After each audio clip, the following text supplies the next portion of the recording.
Welcome you all. നമ്മൾ ഇന്നപ്പോൾ ബിസിനസ്സിനെ കുറിച്ചാണല്ലോ എല്ലാവരും സംസാരിക്കുന്നത്. ബിസിനസ് എന്ന് പറയുമ്പോൾ സ്വന്തമായി ഒരു ഐഡിയ ഇംപ്ലിമെൻ്റ് ചെയ്ത് അത് ഡെവലപ്പ് ചെയ്ത് അത് സക്സസ് ആക്കിയ ഒരുപാട് പേർ നമ്മുടെ കൂട്ടത്തിലുണ്ട്. അതല്ലാതെ കുടുംബപരമായി അല്ലെങ്കിൽ പാരമ്പര്യമായി തലമുറകളായി ഒരു ബിസിനസ് സംരംഭം കൈമാറി കിട്ടി അത് വളരെ സക്സസ്ഫുൾ ആക്കി വിജയത്തിലെത്തിച്ച് മുന്നോട്ട് കൊണ്ടുപോകുന്ന ഒരുപാട് പേർ നമ്മുടെ കൂട്ടത്തിലുണ്ട്. അപ്പോൾ അങ്ങനെ സക്സസ്ഫുൾ ബിസിനസ് മുന്നോട്ട് കൊണ്ടുപോകുന്ന 4 പേരാണ് എൻ്റെ കൂടെയുള്ളത്. അത് അത്ര ഈസി അല്ല, നമുക്കറിയാം. കാരണം വർഷങ്ങളുടെ പാരമ്പര്യമുള്ള ബിസിനസ് സംരംഭമായിരിക്കും. അപ്പോൾ അത് ഉണ്ടാക്കിത്തരുന്നൊരു വിശ്വാസ്യതയുണ്ട് ആളുകൾക്കിടയിൽ, ജനങ്ങൾക്കിടയിൽ. അപ്പോൾ ആ വിശ്വാസ്യത നിലനിർത്തിക്കൊണ്ട് അത് മുന്നോട്ട് നയിക്കുക എന്ന് പറയുമ്പോൾ അതിന് നല്ല ഹാർഡ് വർക്ക് വേണം. അപ്പോൾ നല്ല ഡിറ്റർമിനേഷൻ കൂടി വേണം. അപ്പോൾ അങ്ങനെ ഡിറ്റർമിൻഡ് ആയ 4 പേരുണ്ട്. ആങ്കർ ഇപ്പോൾ പരിചയപ്പെടുത്തി ഓൾറെഡി, പക്ഷേ ഒരിക്കൽ കൂടി ഞാൻ ഔപചാരികതയുടെ പേരിൽ ഇവരെ ഇൻവൈറ്റ് ചെയ്യുകയാണ്. Shri Ajil Muhammad, Highlight group CEO. Welcome Ajil. And next is K Rashid, Ajmi foods director ആണ്. റാഷിദ്, വെൽക്കം. നെക്സ്റ്റ് ഐശ്വര്യ നന്ദിലത്ത് ഗ്രൂപ്പിൻ്റെ മാനേജിംഗ് ഡയറക്ടർ ആണ്. Welcome Aishwarya. Then Erin Lisbeth Shibu ആണ്, Kerala Maxiva Finfest vice president and director. Erin, welcome. So will start with Ajil. Ajil, Kozhikode നിന്നാണ് ഞാൻ വരുന്നത്. അപ്പോൾ കോഴിക്കോട് ഹൈലൈറ്റ് ഗ്രൂപ്പ് എന്ന് പറയുന്നത് നമുക്കൊക്കെ ഭയങ്കര കണക്റ്റഡ് ആയ ഒരു പേരാണ്. ആദ്യത്തെ മോൾ തുടങ്ങുന്നു ഹൈലൈറ്റ് ഗ്രൂപ്പ്, ഫോക്കസ് മോൾ. അതിന് പിന്നാലെ ഒരുപാട് സംരംഭങ്ങൾ. ഇപ്പോൾ അജിൽ കൂടി അതിൻ്റെ ഒരു തലപ്പത്തേക്ക് വരുന്നു. എങ്ങനെയായിരുന്നു അതിൻ്റെ ഒരു journey? So firstly, thank you to Media One for inviting me and the other panelists also. I think it is a great platform. And ഇങ്ങനത്തെ ഒരു opportunity, specially like said, no, Kozhikode നിന്നാണ് വരുന്നത്. അപ്പോൾ കൊച്ചിയിൽ ഇങ്ങനത്തെ ഒരു പ്ലാറ്റ്ഫോം കിട്ടിയില്ല, ആദ്യം തന്നെ നന്ദി പറയുന്നു. And journey I started in I think 7 years ago. ആണ് ഒഫീഷ്യലി ബിസിനസ്സിലേക്ക് ജോയിൻ ചെയ്യുന്നത്. അപ്പം ഈ ഒരു പോസ്റ്റിലായിരുന്നില്ല, അത് മൾട്ടിപ്പിൾ റോൾസ് എടുത്തിട്ടാണ് ശരിക്കും ഈ ഒരു പോസ്റ്റിലേക്ക് വന്നിട്ടുള്ളത്. And we operate in different verticals, not just real estate. അപ്പം എഡ്യൂക്കേഷൻ ഇതിലായിരുന്നു ആദ്യം വന്നിട്ടുണ്ടായിരുന്നത്. And then moved on to the other verticals. And I think ഈ പറഞ്ഞ പോലെ തന്നെ ഇപ്പം ഞങ്ങൾ 30 വർഷം കംപ്ലീറ്റ് ചെയ്യുന്ന ഈ ബ്രാൻഡ്. അപ്പം നേരത്തെ പറഞ്ഞ പോലെ തന്നെ ഒരുപാട് വർഷം പാരമ്പര്യമുള്ള ഒരു ബ്രാൻഡ് ആയതുകൊണ്ട്, ലെഗസിയുള്ള ബ്രാൻഡ് ആയതുകൊണ്ട് തന്നെ അത് അത്ര ഈസി ആയിരുന്നില്ല. And I think like everybody here seated here had ups and downs. അപ്പം ആ രീതിയിലുള്ള it was A great learning through out the past few years. And I think that's why I am here today. Yes, ഉപ്പ തുടങ്ങിയ സംരംഭമാണ്. അതിപ്പോൾ സ്വന്തം കയ്യിലെത്തുമ്പോൾ അത് നല്ല രീതിയിൽ മുന്നോട്ട് കൊണ്ടുപോകാൻ കഴിയില്ല എന്നൊരു ടെൻഷൻ ഉണ്ടായിരുന്നു ആ ചുമതല ഏറ്റെടുത്തപ്പോൾ? എപ്പോഴും ഈ പറഞ്ഞ പോലെ തന്നെ ഒന്ന് ഞാൻ 21 years ആകുമ്പോഴാണ്, 21 ആവുന്ന സമയത്താണ് ഞാൻ ബിസിനസ്സിലേക്ക് ഒഫീഷ്യലി വരുന്നത്. അപ്പം ആ ഒരു ഏജിൽ എന്തായാലും തീർച്ചയായിട്ടും ആ ഒരു ടെൻഷനും കാര്യങ്ങളും എന്തായാലും ഉണ്ടാവും. ഏതൊരു ചെറുപ്പക്കാരന് ടെൻഷൻ ഉണ്ടാവുന്ന അതേ സ്ട്രെസ്സും പ്രഷറും ടെൻഷനൊക്കെ ഉണ്ടായിരുന്നു. പക്ഷേ ഐ തിങ്ക് ഞാൻ ആ ഒരു ചാലഞ്ച് ഭയങ്കര പോസിറ്റീവായിട്ട് എടുത്തിട്ടുണ്ടായിരുന്നു. ഈവൻ ഈ ബിസിനസ്സിലെ എൻ്റെ ഒരു അഡ്വാൻറ്റേജ് ഓർ പ്രിവിലേജ് എന്ന് പറയുന്നത്, and I'm very grateful to my father also.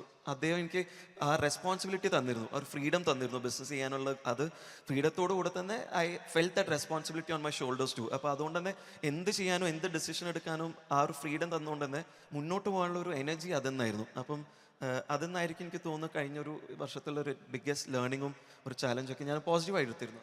ഒരു ബിസിനസ് കുടുംബമാണ്, അപ്പോൾ ഓട്ടോമാറ്റിക്കലി ഒരു ബിസിനസ്മാൻ ആവുക അല്ലെങ്കിൽ ആ ഒരു ഗ്രൂപ്പിൻ്റെ തലപ്പത്തേക്ക് വരിക എന്നതല്ലാതെ മറ്റെന്തെങ്കിലും പ്ലാൻ ഉണ്ടാവുമായിരുന്നോ അജിലിന്? കുറച്ചും കൂടെ എനിക്ക് സ്പോർട്സിലേക്ക് കുറച്ച് ഇൻട്രസ്റ്റ് ഉണ്ടായിരുന്നു.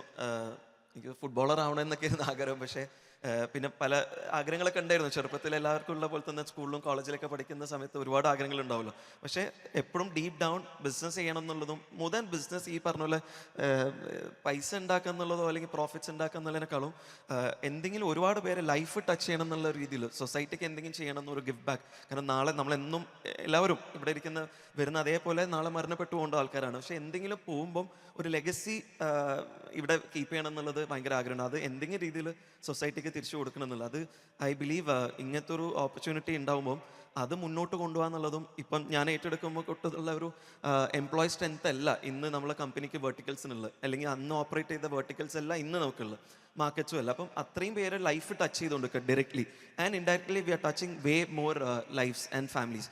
അപ്പോൾ അതെന്നായിരിക്കും അവർ തരുന്ന ഒരു എനർജിയും സപ്പോർട്ടും എന്നായിരിക്കും. ആൻഡ് അതെന്നായിരുന്നു എനിക്ക് തോന്നുന്നു ചെറുപ്പം മുതലേ ഉണ്ടായിരുന്ന കണ്ടിട്ടുണ്ടായിരുന്ന ഒരു വേറൊരു ആഗ്രഹം എന്ന് പറയുന്നത്. Now you are happy and satisfied? 100%. I'm grateful to God and my father and the family. Okay, coming to Rashid. Rashid ഒരു ചെറിയ സംരംഭമായി വീട്ടിൽ തുടങ്ങിയതാണ് അജ്മി. എനിക്ക് തോന്നുന്നു ഇപ്പോൾ വീട്ടമ്മമാരുടെ ഒരു ഫസ്റ്റ് ചോയ്സ് അജ്മി പ്രോഡക്ട്സ് തന്നെയായിരിക്കും. ഷുവർ, എൻ്റെ വീട്ടിൽ അങ്ങനെ തന്നെയാണെന്ന് പറയട്ടെ. അപ്പോൾ റാഷിദ് ഓട്ടോമാറ്റിക്കലി പറഞ്ഞതുപോലെ അജിലിന്റെ കാര്യത്തിൽ സംഭവിച്ചതുപോലെ തന്നെ ചെറുപ്പത്തിലേ കണ്ടു തുടങ്ങുകയാണ്. വീട്ടിൽ ഉപ്പ തുടങ്ങുന്ന ഒരു ചെറിയ സംരംഭമായി തുടങ്ങുന്നു, അത് വളർന്നു വലുതാകുന്നു, ഇപ്പോൾ കോടിക്കണക്കിന് ടേൺ ഓവറുള്ള ഒരു ബിസിനസ്സായി വളരുകയാണ്. അതിന്റെ ഓട്ടോമാറ്റിക്കലി അതിന്റെ പാർട്ടായി വരികയാണോ ചെയ്തത്?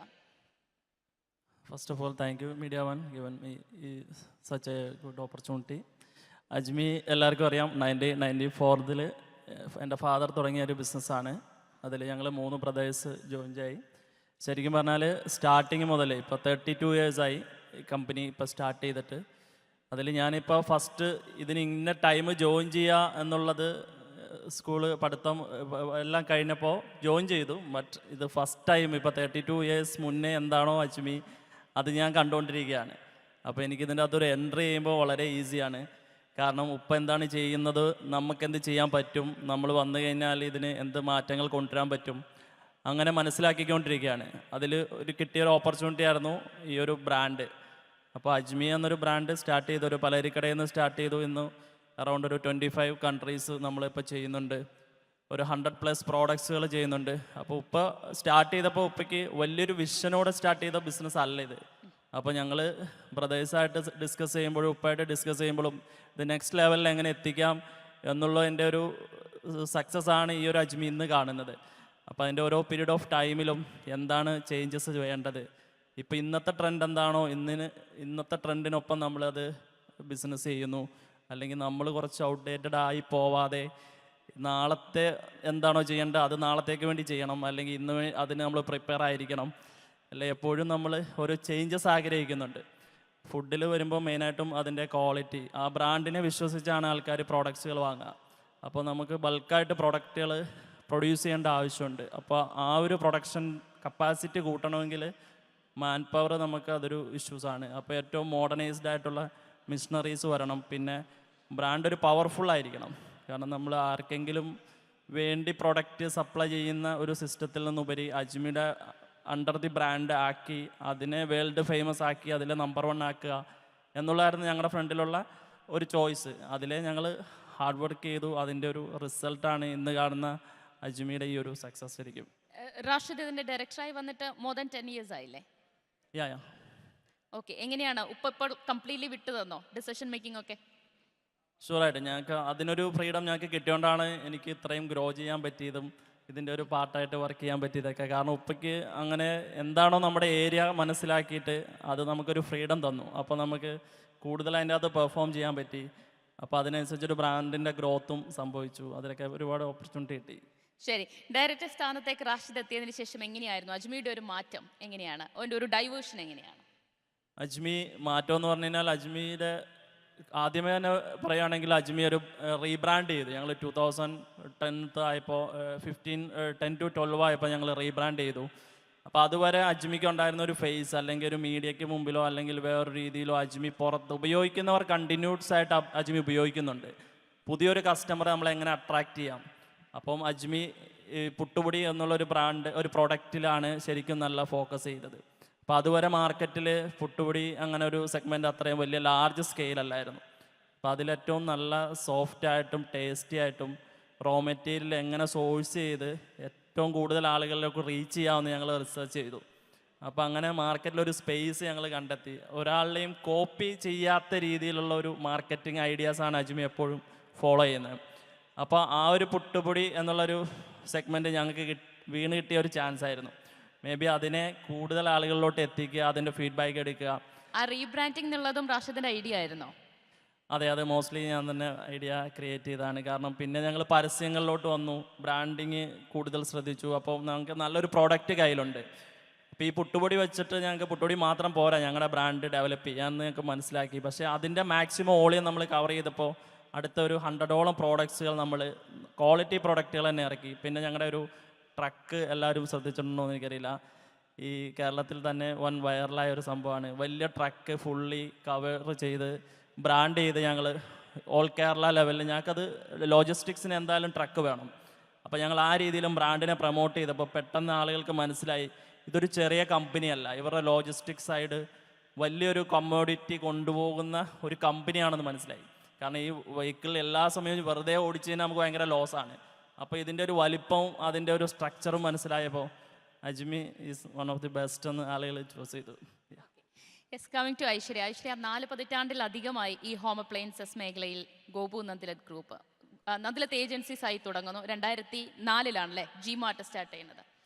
ഓക്കെ, എത്ര വർഷമായി ഇപ്പോൾ ഇതിൻ്റെ ഒരു മാനേജിംഗ് ഡയറക്ടർ സ്ഥാനത്തേക്ക് വന്നിട്ട്? First and foremost good evening. വളരെ സന്തോഷം മീഡിയ വണ്ണിൻ്റെ ഇങ്ങനെ ഒരു കോൺക്ലേവ് അറ്റൻഡ് ചെയ്യാൻ പറ്റിയതിൽ, ഒരുപാട് എക്സ്പെർട്ടീസിൻ്റെ കൂടെ സ്റ്റേജ് ഷെയർ ചെയ്യാൻ പറ്റിയതിൽ. So over to U Divya.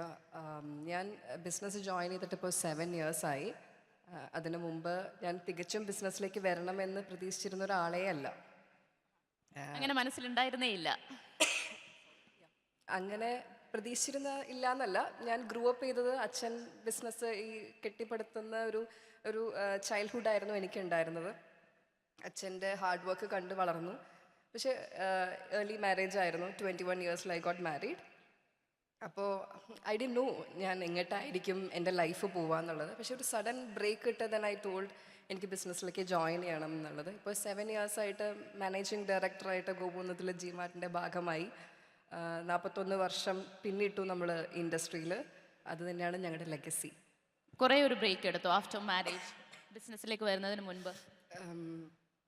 Almost ഒരു 7 years ഞാൻ എടുത്തു.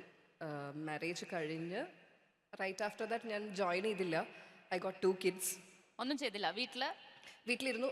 I was post graduate, engineering കഴിഞ്ഞ് MBA ബാക്ക്ഗ്രൗണ്ട് ഉണ്ട്. പക്ഷേ എപ്പോഴും പറയും നമുക്ക് ക്വാളിഫിക്കേഷൻ ഇസ് എ മസ്റ്റ്, പക്ഷെ അതിനേക്കാളും കൂടുതൽ എക്സ്പീരിയൻസ് ആണ് നമ്മളെ കുറച്ചും കൂടെ എക്സ്പെർട്ടൈസ്ഡ് ആക്കുക എന്ന് ഞാൻ ബിലീവ് ചെയ്യുന്നു. Vents I join the business.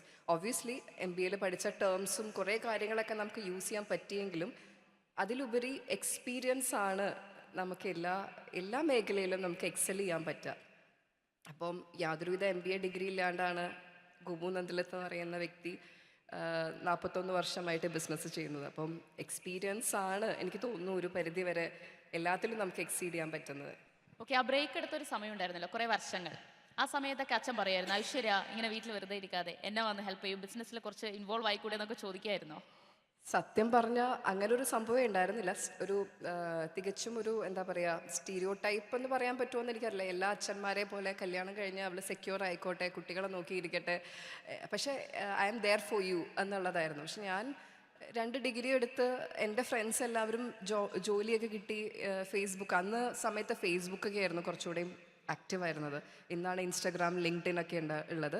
അപ്പം അന്ന് ഫേസ്ബുക്കിൽ എല്ലാവരും കാണുമ്പോൾ ഓരോ സെഗ്മെൻറ്റിൽ പ്ലേസ്ഡ് ആയി, എഞ്ചിനീയറിംഗ് കഴിഞ്ഞ് പ്ലേസ്ഡ് ആയവർ, MBA കഴിഞ്ഞ് പ്ലേസ്ഡ് ആയവരെ കാണുമ്പോൾ ഐ വാസ് ഡിപ്രസ്ഡ്. ഇന്ന് ഡിപ്രഷൻ എന്നുള്ള വേർഡ് നമ്മുടെ ഇടയിലൊക്കെ ഭയങ്കര കോമൺ ആണ്. അതുകൊണ്ട് വെറുതെ ഇരിക്കേണ്ട എന്ന് വെച്ച് കഴിഞ്ഞാൽ ലൈഫ് അങ്ങനെ കളയേണ്ട ഒരാളല്ല എന്നുള്ളൊരു തോട്ട് വന്നു. കാരണം എൻ്റെ ഉള്ളിൽ ഞാൻ എപ്പോഴും കുറച്ചുകൂടി വർക്ക് ചെയ്യണം. അച്ഛനെ കണ്ട് വളർന്നതുകൊണ്ട് എനിക്ക് എൻ്റെ ഉള്ളിൽ എവിടെയോ ഐ വോണ്ട് ടു വർക്ക് എന്നുള്ളതുണ്ടായിരുന്നു. അല്ലാതെ I'm not a home maker.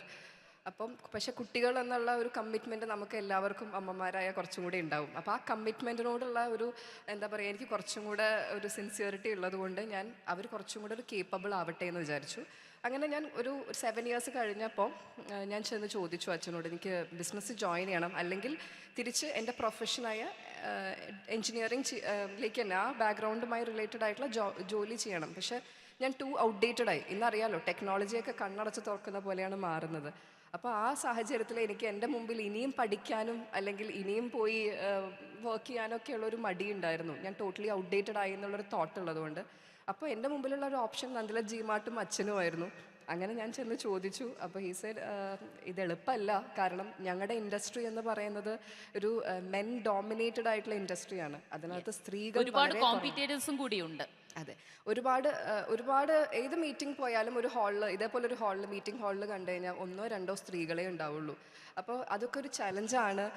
നിന്നെക്കൊണ്ട് അത് പറ്റുമോ എന്നൊക്കെ ഉള്ളതായിരുന്നു. ആ നിന്നെക്കൊണ്ട് പറ്റുമോ എന്നുള്ളത് എനിക്കൊരു ചലഞ്ചായി. അപ്പം ഞാൻ അതിൽ നിന്ന് പിടിച്ച് കയറി. അങ്ങനെ 7 years ഇന്ന് അച്ഛൻ്റെ കൂടെ തന്നെ. അച്ഛൻ ഇപ്പോഴും ബിസിനസ്സിൽ ഞാനും എൻ്റെ ബ്രദറും അച്ഛൻ്റെ ഒരു പില്ലേഴ്സായിട്ട് ബിസിനസ്സിൽ തുടർന്ന് പോകും. ഹീസ് ഹാപ്പി എന്ന് വെച്ച് കഴിഞ്ഞാൽ ഞാനൊരു ജാനിറ്ററായിട്ടാണ് ആദ്യം ജോയിൻ ചെയ്തത്. സോ ഇൻ ദ സെൻസ് നമ്മൾ പറയില്ലേ, ഫസ്റ്റ് തന്നെ എല്ലാവരുടെയും ഒരു തോട്ട് പ്രോസസ്സ് ഉണ്ടാവും. 2nd generation ബിസിനസ്സിൽ എല്ലാവർക്കും born with a silver spoon എന്നുള്ളത്. Silver or golden spoon how but അങ്ങനെയല്ല സിറ്റുവേഷൻ. ജോയിൻ ചെയ്ത സമയത്ത് തന്നെ ആദ്യം ചെറിയ ഒരു ലെവലിൽ നിന്ന് സ്റ്റാർട്ട് ചെയ്യാനാണ് പറഞ്ഞത്. എൻ്റെ ബ്രദറിന് അച്ഛൻ കൊടുത്തത് വെയർ ഹൗസ് ഡ്യൂട്ടി ആയിരുന്നു, എനിക്ക് കൊടുത്തിരുന്നത് അക്കൗണ്ട്സിലെ എക്സ്പെൻസ് നോക്കാനായിരുന്നു. സോ എല്ലാ കമ്പനിയുടെ റൂട്ടിൽ നിന്ന് സ്റ്റാർട്ട് ചെയ്യാൻ പറഞ്ഞു. അല്ലാതെ ഡയറക്ടർ എന്ന് പറഞ്ഞ് വൺ ഫൈൻഡ് ചെയ്യാൻ വരൂ ഇരിക്കൂ എന്ന് പറഞ്ഞ് ഒരു AC ഇതൊന്നും എല്ലാവരും നമുക്ക് ആദ്യം വെൽക്കം ചെയ്തിരുന്നത്. So it has to be like gone through rough and tough. Okay, Erin welcome. കേരളത്തിലെ തന്നെ ബാങ്കിങ് ഇതര ധനകാര്യ സ്ഥാപനത്തിലെ ശക്തമായ സാന്നിധ്യമാണ് കേരള മാക്സിവ് ഓഫ് ഇൻവെസ്റ്റ്. എങ്ങനെയാണ് KLMലോട്ടുള്ള എറിൻ്റെ വരവ്? First of all, good evening, everyone.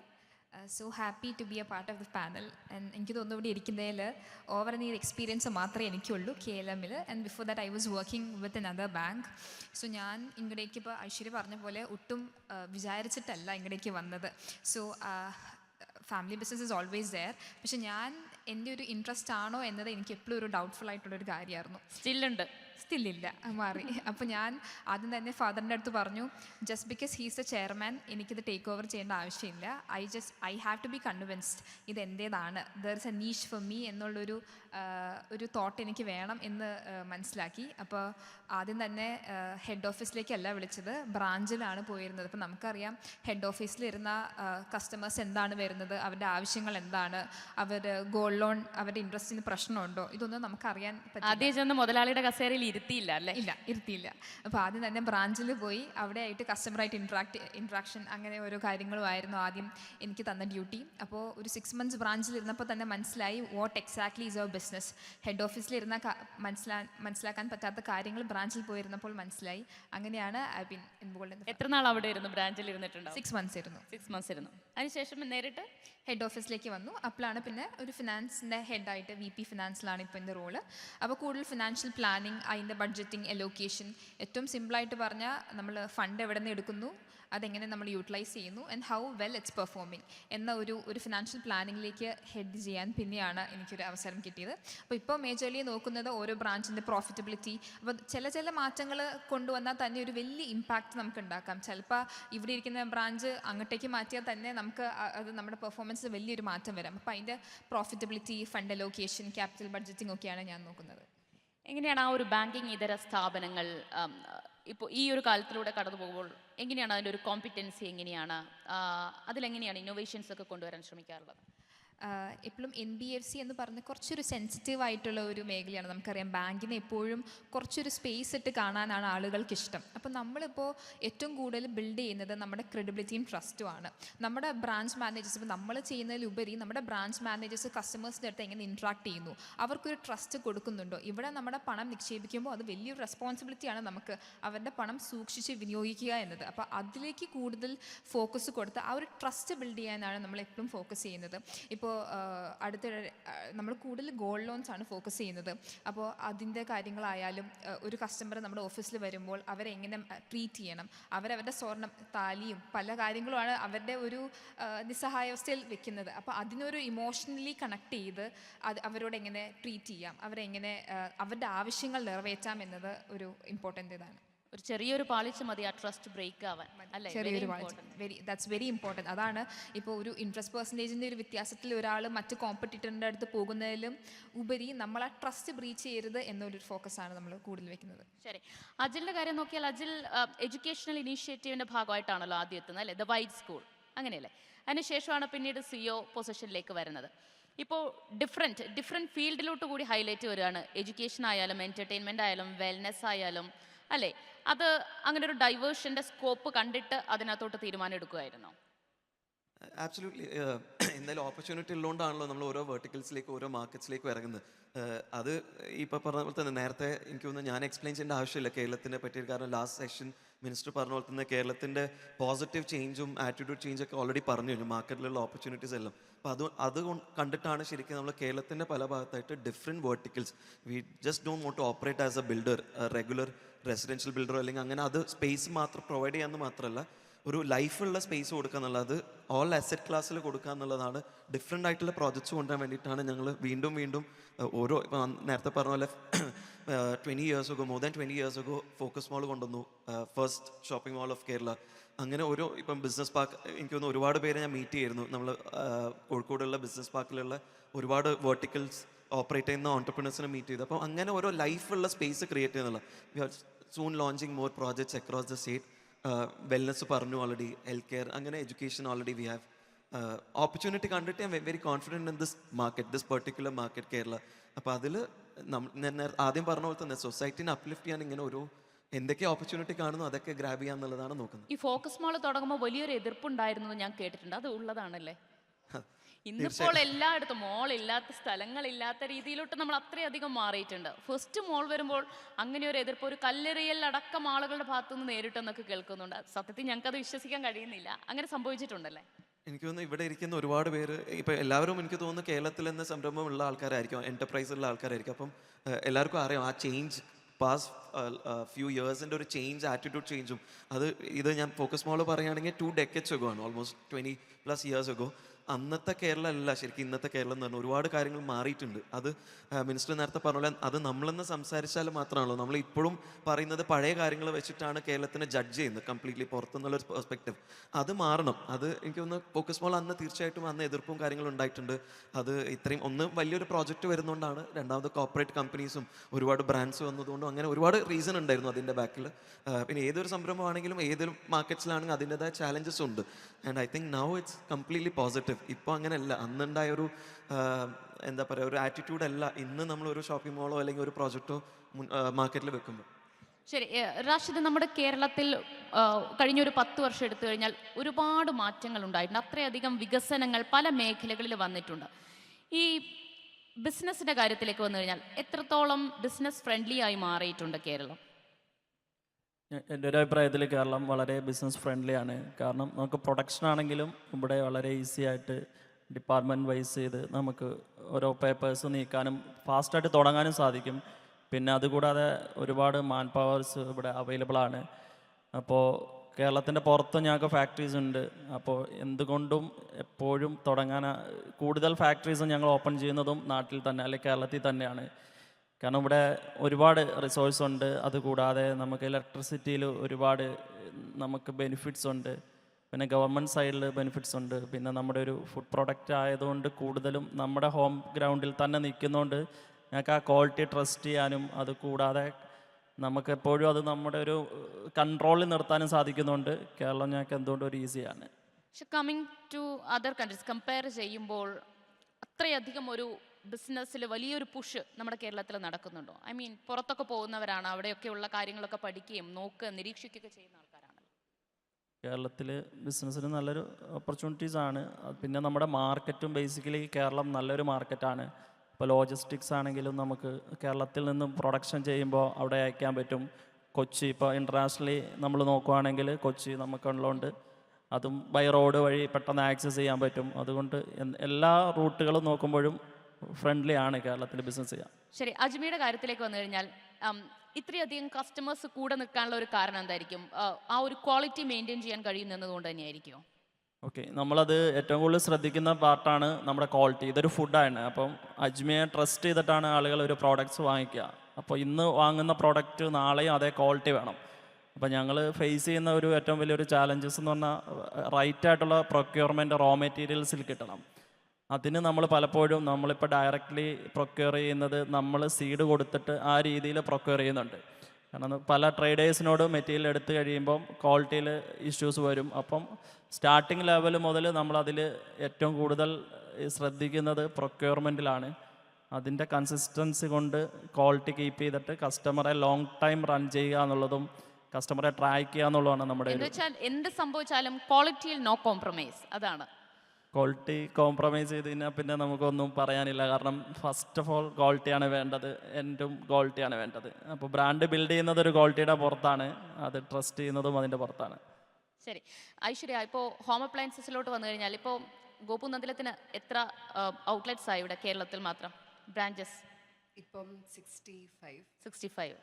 കേരളത്തിന് പുറത്തേക്ക് ആസ് ഓഫ് നൗ നമ്മൾ കേരളത്തിനകത്ത് മാത്രമാണ് എക്സ്പാൻഷൻ ചെയ്തുകൊണ്ടിരിക്കുന്നത്. അതിൻ്റെ ഫ്യൂച്ചർ പ്ലാൻ ഇല്ല? അപ്പോൾ ഫ്യൂച്ചർ പ്ലാൻസ് ഉണ്ട്, പക്ഷേ ഇപ്പോഴും നമ്മൾ സെഗ്മെൻറ്റ് ചെയ്യുമ്പോൾ ഓരോ കൗണ്ടർ സെഗ്മെൻറ്റ് ചെയ്യുമ്പം A, B, C എന്നുള്ള കാറ്റഗറിയിലാണ് നമ്മൾ ചെയ്യുന്നത്. അപ്പോൾ A class, B class, C class. അപ്പം ഇപ്പോൾ എ ക്ലാസ് കൗണ്ടേഴ്സ് എല്ലാം കഴിഞ്ഞിട്ടുണ്ടാവും, പ്രൈം ലൊക്കേഷൻസ് കഴിഞ്ഞു. ഇപ്പോൾ ബി ക്ലാസ് കൗണ്ടേഴ്സിലേക്ക് നമ്മൾ പോവാണ്. അതായത് ഇപ്പോൾ എവറി 30 കിലോമീറ്റേഴ്സ് കൺവീനിയൻ്റ് ആയിരിക്കണം കസ്റ്റമേഴ്സിന്. ഇപ്പം എക്സാമ്പിൾ നമുക്ക് എല്ലാവർക്കും അറിയാം, സ്റ്റുഡിയോ ഞാൻ എപ്പോഴും പറയാറുള്ള ഒരു എക്സാമ്പിളാണ്.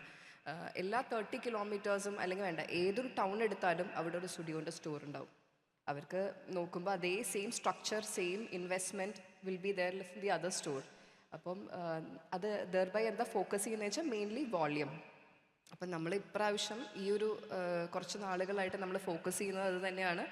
എവറി 30 കിലോമീറ്റേഴ്സിൽ ഗോപുനന്ദിലെ ജി മാർട്ടിൻ്റെ ഒരു സ്റ്റോർ വേണം എന്നുള്ളതാണ്. ഫർദർ എക്സ്പാൻഷൻ ഈ ഇയറിൽ തന്നെ കുറേ നടക്കുന്നുണ്ട്. പറഞ്ഞ പോലെ എക്സ്പാൻഷൻ ഔട്ട്സൈഡ് കേരള നമ്മൾ പ്ലാൻ ചെയ്യുന്നുണ്ട്. എല്ലാത്തിനും ഒരു സമയം വരുമ്പോൾ കിക്ക് ഓഫ് ആവും. എല്ലാത്തിനും ഒരു സമയമുണ്ട് ദാസ എന്ന് പറയുന്നത് പോലെ. ശരി, ഇപ്പോൾ ഈ ഹോം അപ്ലയൻസസ് ആയാലും നിറയെ കോമ്പറ്റേറ്റേഴ്സ് ഉണ്ട്. അപ്പോൾ അങ്ങനെ ഒരു കോമ്പറ്റേറ്റേഴ്സ് ഒരുപാട് ഉണ്ടാകുമ്പം അതൊരു വെല്ലുവിളിയാണല്ലോ. അതിനെങ്ങനെയാണ് മറികടക്കാൻ കഴിയുന്നത്? ഞാൻ എപ്പോഴും വിശ്വസിക്കാറില്ല, എൻ്റെ അച്ഛൻ പറഞ്ഞിട്ടുള്ള ഒരു കാര്യമാണ്, ലെഗസി അല്ലെങ്കിൽ നമുക്കൊരു 41 ഇയേഴ്സിൻ്റെ ട്രസ്റ്റ് എന്ന് പറയുന്നത് ഒരാൾക്കും സ്റ്റീൽ ചെയ്യാൻ പറ്റില്ല. അപ്പം ലെഗസിയിൽ മെയിൻ ഫോക്കസ് ചെയ്യുന്നത് എന്താ? ഇമോഷൻസ് ആണ്, ട്രസ്റ്റാണ്. അത് പലർക്കും നമ്മുടെ ചിലപ്പോൾ ബിസിനസ് പാറ്റേൺ കോപ്പി ചെയ്യാൻ പറ്റുമായിരിക്കും, പക്ഷേ ഈ പറഞ്ഞ ഒരു ഘടകങ്ങൾ ആർക്കും കോപ്പി ചെയ്യാൻ പറ്റില്ല. അപ്പം ഈ 41 വർഷം നമ്മൾ ഇൻഡസ്ട്രിയിലുണ്ടെങ്കിൽ ഒരുപാട് ഇമോഷൻസിലൂടെ ഒരുപാട് കസ്റ്റമേഴ്സിലൂടെ കടന്നു പോയതാണ്. അപ്പോൾ അത് തന്നെയാണ് നമ്മുടെ ഒരു USP, അത് തന്നെയായിരിക്കണം നമ്മുടെ സ്ട്രോങ് പോയിന്റ്. അതുകൊണ്ട് തന്നെ എന്ത് കോമ്പറ്റീഷൻ വന്നാലും നമ്മൾ നമ്മുടെ എന്താണോ നമ്മുടെ കസ്റ്റമർ ഡിലൈറ്റോ എന്ത് വേണമെങ്കിൽ ആവാം, ഒരു ബ്രാൻഡിനെ സംബന്ധിച്ച് എന്താണോ നമ്മൾ ഫോക്കസ് ചെയ്യുന്നത് ആ ഒരു ഫോക്കസ് പോയിന്റിൽ തന്നെ നമ്മൾ പോവുക. പിന്നെ കാലത്തിനനുസരിച്ച് ഇപ്പോൾ ഡിജിറ്റൽ മാർക്കറ്റിംഗ് വന്നു, അല്ലെങ്കിൽ ഇപ്പം എന്താണോ ഒരു ട്രെൻഡ് അതിനനുസരിച്ച് നമ്മൾ ഐ ബിലീവ് ഇൻ പെട്ടെന്ന് നമ്മൾ ജെൻസി ആവാൻ ശ്രമിക്കരുത് ഇത്തരത്തിലുള്ള ബ്രാൻഡുകൾ. കാരണം എന്താണെന്ന് വെച്ച് കഴിഞ്ഞാൽ ഇമോഷൻസ് ഒരു പരിധി വരെ ഈ ബ്രാൻഡ്സിനുണ്ടാവും. ഇപ്പോൾ ഒരു ഇത്രയും ലെഗസിയുള്ള ബ്രാൻഡ്സൊക്കെ വരുമ്പോൾ അവർക്കൊരു emotion connection already customer base ഉണ്ട്. അപ്പോൾ ആ കസ്റ്റമേഴ്സിനെയും ആ ഒരു ഇമോഷൻസിനെയും നമ്മൾ അധികം ഹേർട്ട് ചെയ്യാത്ത രീതിയിലുള്ള ട്രാൻസിഷൻ ചെയ്യണം. അപ്പോൾ അതുകൊണ്ട് തന്നെ എന്താ പറയുക, എന്നാൽ ജെൻസി ആണ്, എന്നാൽ പാരമ്പര്യത്തിൻ്റെ ഇത് കാത്തു സൂക്ഷിക്കുന്നുണ്ടോ അതുകൊണ്ട്. അപ്പോൾ രണ്ടും കൂടെ ഉള്ളൊരു ബാലൻസ്ഡ് രീതിയിലാണ് നമ്മൾ എന്ത് കോമ്പറ്റീഷൻ വന്നാലും നേരിടാറുള്ളത്. ഇതിലോട്ട് വന്നപ്പോൾ ആദ്യം കിട്ടിയ ഉപദേശം അത് തന്നെയായിരുന്നു, ട്രസ്റ്റ് ബ്രേക്ക് ചെയ്യാൻ പാടില്ല ഐശ്വര്യ എന്ന് തന്നെയായിരുന്നോ? ഏതാ ആദ്യം കിട്ടിയ ഉപദേശം ഈ ബിസിനസ്സിലോട്ട് വന്നപ്പോൾ? ആദ്യം കിട്ടിയ ഉപദേശം ഞാൻ പറഞ്ഞല്ലോ, എനിക്ക് തന്നിരുന്നത് ഡ്യൂട്ടി ഒരു എക്സ്പെൻസ് ആയിരുന്നു ഫസ്റ്റ് നോക്കാൻ തന്നിരുന്നത്. അപ്പോൾ എന്നോട് പറഞ്ഞിരുന്നത് നമ്മുടെ കയ്യിൽ എന്തുണ്ടോ അതനുസരിച്ച് മാത്രമേ ചെലവ് ചെയ്യാൻ പാടുള്ളൂ. അത് എല്ലാവർക്കും ഏത് ബിസിനസ്സിലായാലും നമ്മൾ എടുക്കേണ്ട ഒരു മാനദണ്ഡം അതാണ്. കൊളാട്രൽ ഉണ്ടാവാം, അല്ലെങ്കിൽ നമുക്ക് ബാങ്ക് സപ്പോർട്ട് ഉണ്ടാവാം, പക്ഷേ നമ്മുടെ ഒരു കമ്പനിയുടെ വരവ് ചെലവനുസരിച്ച് വേണം നമ്മൾ ചെലവ് ചെയ്യാനായിട്ട്.